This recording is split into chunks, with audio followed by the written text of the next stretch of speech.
ये कहानी एक ऐसी लड़की की है जिसका फोन गलती से एक सीरियल किलर के हाथ लग जाता है, जो अब उस लड़की के फोन को हैक करके उसकी सारी एक्टिविटीज पर नजर रखना स्टार्ट कर देता है। वो ऐसा क्यों कर रहा था और क्या वो उसे मारने में कामयाब हो पाएगा, तो ये जानने के लिए वीडियो शुरू करते हैं। मूवी के स्टार्ट में हम एक लड़की को देखते हैं जिसका नाम नामी है। नामी एक फोन एडिक्ट लड़की है और हर वक्त अपना मोबाइल इस्तेमाल करती रहती है। ऑफिस में काम करते हुए, किसी से बातें करते हुए और पार्टी में भी वो मोबाइल ही इस्तेमाल करती है। पार्टी से वापसी पर वो बस में बैठी घर जा रही होती है कि अचानक उसकी आंख लगने पर उसका फोन नीचे गिर जाता है। नामी को इसका पता ही नहीं चलता और वो ऐसे ही घर वापस आ जाती है, जिसके बाद वो फोन एक लड़के को मिल जाता है। अगली सुबह नामी की दोस्त उसे जगाने आती है तो नामी को पता चलता है कि उसका फोन गायब है। वो उसे हर जगह ढूंढती है लेकिन वो उसे कहीं भी नहीं मिलता। अब नामी परेशान होकर अपने नंबर पर कॉल करती है, जिस पर दूसरी तरफ से कोई औरत बात करती है। असल में जिस लड़के को नामी का फोन मिला था वो वॉइस चेंजर का इस्तेमाल करके उससे बात कर रहा था। अब वो ऐसा क्यों कर रहा था ये तो हमें आगे मूवी में ही पता चलेगा। खैर वो नामी से एक होटल में आने का कहता है जहां वो उसका फोन उसे लौटा देगा। कॉल बंद होने के बाद वो लड़का उस फोन को अनलॉक करने की कोशिश करता है, लेकिन जब वो ऐसा नहीं कर पाता तो उसे इतना गुस्सा आ जाता है कि वो मोबाइल की स्क्रीन ही तोड़ देता है। दूसरी तरफ जंगल में एक लड़की की लाश मिलती है जिसकी हालत काफी खराब थी। उसे किसी ने बड़ी बेरहमी से मारा था। इस केस की इन्वेस्टिगेशन करने वाला ऑफिसर अपने साथी से कहता है कि इस खून का शक मुझे अपने बेटे योंग पर है, जो कि 7 साल पहले गायब हो गया था। योंग वही लड़का था जिसे बस में नामी का फोन मिला था। ऑफिसर का साथी कहता है कि अगर ऐसा है तो हमें उसके खिलाफ सबूत इकट्ठा करने होंगे। इधर नामी अपने डैड के रेस्टोरेंट आती है जहां वो उनके साथ उनकी हेल्प भी किया करती थी। जब वो यहाँ काम कर रही होती है तो उसे उसी औरत की कॉल आती है जिसके पास उसका फोन था। वो नामी से कहती है कि तुम्हारा फोन मुझसे गलती से टूट गया है, जिसे मैंने रिपेयरिंग शॉप पे दिया है, तो तुम उसे वहीं से आकर ले लो। अब नामी उसके बताए हुए एड्रेस पर पहुंच जाती है जहाँ हम योंग को देखते हैं जिसने मास्क लगाया हुआ था। वो नामी का फोन ठीक करने के बहाने उसे उसकी सारी इन्फॉर्मेशन ले लेता है, जैसा कि उसका नाम, उसका एड्रेस और उसका पासवर्ड भी पता कर लेता है। और साथ ही वो नामी के फोन में एक हैक करने वाली डिवाइस लगा देता है जिससे वो नामी की सारी एक्टिविटीज पर नजर रख सकता था। अब वो उसके मोबाइल का एक डुप्लीकेट फोन बनाकर नामी को दे देता है, जिसे लेकर नामी वहाँ से चली जाती है। लेकिन वो जानती ही नहीं थी कि आगे उसके साथ कितनी भयानक चीजें होने वाली हैं। अब योंग उस डिवाइस की मदद से नामी पर पूरी नजर रख रहा था। वो उसके फोन से किसी को भी मैसेज कर सकता था, कॉल कर सकता था, यहाँ तक कि कैमरे की मदद से वो उसे देख भी सकता था। इसके बाद रात को नामी जब अपने डैड के रेस्टोरेंट में काम कर रही होती है तो योंग भी वहाँ आ जाता है। नामी उसे नहीं पहचानती क्योंकि शॉप में योंग ने मास्क लगाया हुआ था। वो नामी से वहाँ की सबसे स्पेशल ड्रिंक मंगवाता है। अब क्योंकि वो नामी के मोबाइल से उस पर नजर रख रहा था तो उसे पता था कि नामी को कौन सी गेम पसंद है और किन चीजों में उसकी दिलचस्पी है, इसलिए वो जल्द ही नामी को इम्प्रेस कर लेता है। उसके बाद वो नामी को बताता है कि मैं एक ऐसी कंपनी में जॉब करता हूँ जो सॉफ्टवेयर और कंप्यूटर से जुड़े सारे काम करती है। उन दोनों को बात करते हुए नामी के डैड भी देख रहे थे। अगले दिन नामी अपने ऑफिस जाती है जहाँ वो जॉब किया करती थी और इधर योंग अपने लैपटॉप पर उस लड़की की फोटो देखता है जिसकी लाश जंगल में मिली थी। यानी इस बात से साफ जाहिर था कि उस लड़की को योंग नहीं मारा था। अब ऑफिस में नामी की बॉस उसे बताती है कि हमें एक काफी बड़ा प्रोजेक्ट मिला है और साथ ही वो नामी की तारीफ भी करती है कि तुम बहुत अच्छे से काम करती हो, इसलिए मैं आज से तुम्हारी सैलरी डबल कर रही हूँ, लेकिन तुम ये बात किसी दूसरे वर्कर को मत बताना। अब उनकी ये सारी बातें योंग भी सुन रहा था। दूसरी तरफ वो ऑफिसर यानी योंग के डैड घर आकर अपनी वाइफ से बात करते हैं। वो उनसे योंग के बारे में पूछते हैं क्योंकि वो जानते थे कि उनकी वाइफ और योंग एक दूसरे से राब्ते में है, लेकिन उनकी वाइफ कुछ नहीं बताती। फिर ऑफिसर अपनी वाइफ को बताता है कि शहर में एक लड़की का खून हो गया है और मुझे योंग पर शक है और मैं जानता हूँ कि तुम उससे राब्ते में हो। इस पर उसकी वाइफ कहती है कि मेरा बेटा ऐसा नहीं कर सकता, वो भला किसी लड़की का खून क्यों करेगा। ठीक उसी टाइम पे ऑफिसर के पास उसके साथी का मैसेज आता है जो उसे बताता है कि योंग की लोकेशन का पता चल गया है। इधर नामी जब अपने ऑफिस में थी तो योंग उसके घर जाता है और उसकी सारी चीजों को चेक करता है, जहां उसे नामी का दूसरा फोन भी मिल जाता है। यानी नामी के पास एक नहीं बल्कि 2 मोबाइल थे। दूसरी तरफ योंग के डैड अपने साथी से योंग का पता लेकर अब उसके घर पहुंच जाते हैं जहां उन्हें मरने वाली लड़की की काफी सारी चीजें मिलती हैं। वहां उन्हें उस लड़की की मॉम का भी पता चलता है और साथ ही उस लड़की ने जो नेल पेंट लगाया था वो भी उन्हें वहां दिख जाता है। इसी दौरान योंग भी जब अपने घर पहुंचता है तो उसे अंदाजा हो जाता है कि कोई उसके घर के अंदर घुस आया है, इसलिए चुपके से जब वो अंदर झांकता है तो अपने डैड को वहां देखता है, जिस पर वो बड़ी चालाकी से उन्हें बाहर बुलाता है। जैसे ही उसके डैड बाहर आते हैं तो वो वहाँ सारे सबूतों को मिटा देता है और खुद भी वहाँ से चला जाता है।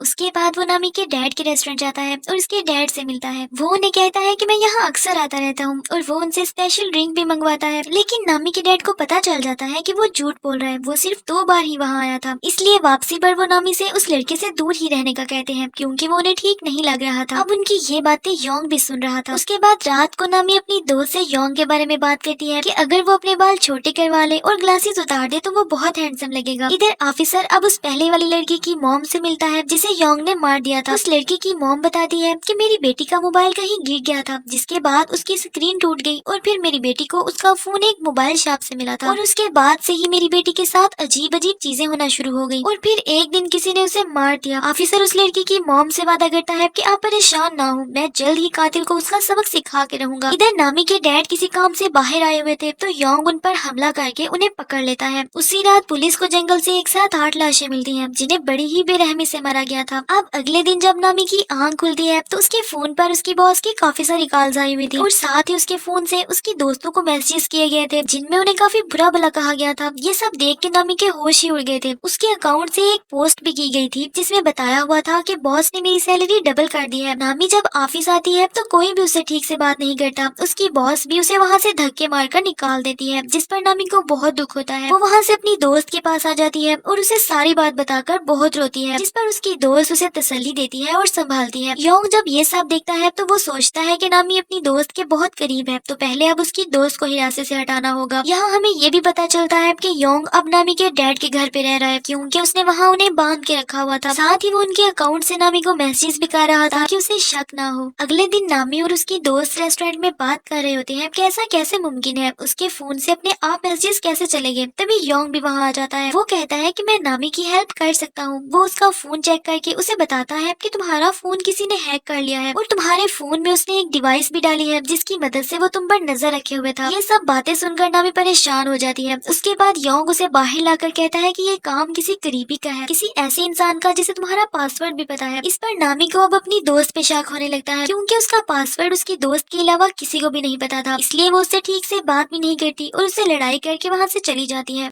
इधर ऑफिसर अपने साथी से कहता है कि योंग को ढूंढने के लिए हमें पहले उस मोबाइल शॉप का पता लगाना होगा जहां वो काम करता है, क्योंकि योंग ने जितने भी मर्डर्स किए थे उनमें एक कॉमन बात ये थी कि उन सब लोगों को उनके फोन गुम होने के बाद एक मोबाइल शॉप से ही मिलते थे। दूसरी तरफ नामी अपनी और अपनी दोस्त की वीडियो देख रही थी जिससे वो काफी दुखी हो जाती है और गुस्से में वो अपना फोन जोर से गिराती है जिससे उसकी स्क्रीन एक बार फिर से टूट जाती है। दूसरी तरफ ऑफिसर को उस मोबाइल शॉप का पता तो चल गया था लेकिन योंग ने वहाँ सब कुछ बर्बाद कर दिया था और सारे सबूत मिटा दिए थे। फिर भी ऑफिसर को कुछ लोगों का डाटा वहाँ से मिल जाता है, जिनमें से कुछ तो वो थे जिनकी लाशें उन्हें मिल चुकी थी और साथ ही उन्हें नामी के फोन का डाटा भी वहाँ मिल जाता है। ऑफिसर का साथी उसे कहता है कि हमें अब इस लड़की को बचाना होगा क्योंकि योंग का अगला शिकार यही लड़की है। तभी नामी भी ये सारी बातें सुन लेती है क्योंकि वो अपना मोबाइल ठीक करवाने उसी शॉप पर आई हुई थी। अब उसे सारी हकीकत का पता चल जाता है। उसे बहुत दुख होता है कि उसने अपनी दोस्त पर शक किया जबकि ये सब योंग कर रहा था। उसने नामी को ट्रैप किया, उसे धोखा दिया और उसकी वजह से उसकी जॉब भी चली गई। अब वो योंग को पकड़ने में पुलिस की मदद करने का फैसला करती है। वो उन्हें कहती है कि मैं योंग को अपने घर बुलाऊंगी तो तभी आप उसे पकड़ लेना। फिर वो ऐसा ही करती है। वो योंग को मैसेज करके अपने घर बुलाती है और ऑफिसर और उसका साथी नीचे गाड़ी में छुपकर उसका इंतजार करते हैं। नामी ने जब एक बार अपनी दोस्त से योंग के हुलिये के बारे में बात की थी तब योंग ने वो बात सुन ली थी, तो आज वो नामी की ख्वाहिश के मुताबिक अपने बाल छोटे करता है और ग्लासेस उतार देता है। जब वो नामी के घर पहुँचता है तो ऑफिसर उसे रोक लेते हैं लेकिन उसका हुलिया बदलने की वजह से वो उसे नहीं पहचान पाते और जाने देते हैं। यहाँ योंग को भी पता चल गया था कि ये सब नामी का ही ट्रैप था, तो वो फिर उसके पास भी नहीं जाता और वापस आ जाता है। उसके बाद ऑफिसर को पुलिस की तरफ से एक कॉल आती है जिसमें उसे बताया जाता है कि ये बात अब सबको पता चल गई है कि ये सारे मर्डर्स आपका बेटा योंग कर रहा है, तो इसलिए आपको इस केस से दूर रहना होगा क्योंकि आपकी जान को भी खतरा है। इधर नामी का फोन क्योंकि टूट गया था तो वो अब अपना दूसरा फोन निकाल लेती है और अपनी सिम उसमें डाल लेती है। ऑफिसर उसे कहता है कि तुम्हारी जान को खतरा है तो तुम कुछ दिन अपने डैड के घर चली जाओ, जिस पर नामी भी मान जाती है और उनके साथ अपने डैड के घर आ जाती है। जाने से पहले ऑफिसर उसे एक कार्ड देता है और कहता है कि कुछ भी हुआ तो मुझे फौरन से बता देना। अब नामी अपने डैड के घर के अंदर आ जाती है लेकिन वहाँ उसके डैड नहीं थे, जिस पर वो अपने कमरे में आ जाती है। कुछ देर बाद उसे योंग का मैसेज आता है जिस पर फौरन ही वो उसे कॉल करती है, तो फोन बजने की आवाज उसे यही अपने घर से आ रही थी। इस पर वो काफी ज्यादा डर जाती है और फौरन ऑफिसर को कॉल करने लगती है लेकिन तभी उसका फोन उसके कंट्रोल में ही नहीं रहता, यानी योंग ने उसका ये फोन भी हैक किया हुआ था। अब नामी पागलों की तरह अपने डैड को ढूंढने लगती है, तभी योंग भी उसके सामने आ जाता है। वो नामी से कहता है कि फौरन ऑफिसर को मैसेज करो कि तुम बिल्कुल सेफ हो और वो फिक्र ना करें, अब हम कुछ दिन बाद ही मिलेंगे। अब ना चाहते हुए भी नामी अपने डैड को बचाने के लिए ये मैसेज कर देती है। फिर वो नामी को बाथरूम में उसके डैड के पास लाता है जहाँ उसने बाथ टब में उन्हें बांध के रखा हुआ था।